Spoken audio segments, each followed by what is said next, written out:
Don't spend all your life collecting this world's treasures. Death awaits us all, the destroyer of all pleasures. Every soul shall taste the bitterness of death, so prepare for the day when all your deeds are measured. You will die the way you lived, and you be raised the way you die, wherever you may be, whether you're in fortresses up high. Perfectly on cue, right at its appointed time, they say that death is the only truth and this life is but a lie. That time will come too when your loved ones will cry. Voices trembling as they inform your relatives late at night. So sad you had to go, you were such a nice guy. They said it wasn't your time, but that's not up to you and I. People will gather at your home when they hear the news of the calamity. Standard formality expressing their condolences to your family. The movement of time is nothing more than an erosion of existence in this dunya. So fulfill your faraid, renew your intentions, and hold on to the Prophet's sunnah, because time waits for no man. So why should it wait for you? You thought life was just a game until death decided to make its move. You were given chance after chance, but now it's too late for you. You procrastinate to prostrate to the one that created you. You see, time is killing us while we think we're killing time. The place where you'll be buried has already been assigned. We deal with death like it's doubtful when the promise is divine. Will you be satisfied when you're lying in a space that's confined? Uthman ibn Affan would cry every time he'd see the grave, the possessor of two lights, may Allah be pleased with his slave. He say that the grave is the very first step into the akhirah. Who's successful in the qabr will be successful all the way, but these days we just laugh and joke in the cemetery. Some don't even visit, believing this unnecessary. Brother, don't forget that even your life is temporary. Don't live your life like death is not in your vocabulary. Others use the term death-defying, but nobody's ever defied death. With every step that you take, you're getting closer to your last breath. The cries of the Sahaba, they would drown the sound of the khutbah every time that death was mentioned. Now our own loved ones pass away, yet we show no apprehension.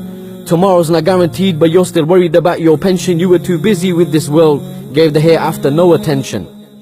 Don't build a life in this dunya by destroying your akhirah. Read and take heed from Surah Al-Waqi'ah. This life's a test, you can't retake or restart it. The cloth which will make your shroud may have already hit the market. O son of Adam, you're only a number of days, and whenever a day passes, part of you passes away. You're a traveler in this world, brother, you're not here to stay, so prepare for the day when your own limbs will have their say. You will regret every moment that you chose to disobey. Imagine standing before Allah while your deeds are being weighed. When people gave you advice, you didn't give them the time of day. You thought you'd practice when you're older, but it didn't go your way, so we laid you to rest right side facing the Kaaba. I just pray the last words on your lips was a shahada. Friends and family turn up to pray your janazah. If anyone could escape death, it would have been the prophets and sahaba. Hear the footsteps of your friends as they walk away from your qabr. Your family is in pieces, may Allah grant them sabr. No should have, would have, could have, now you can't blame it on qadr. Spoke as if you fought at Badr, but didn't get up to pray Fajr. Shaitan may have whispered in your ear, but it was still your own decision. Now you're wishing you spent your whole life in a state of submission. Two angels appear and they ask you three questions. Who is your Lord? What is your religion?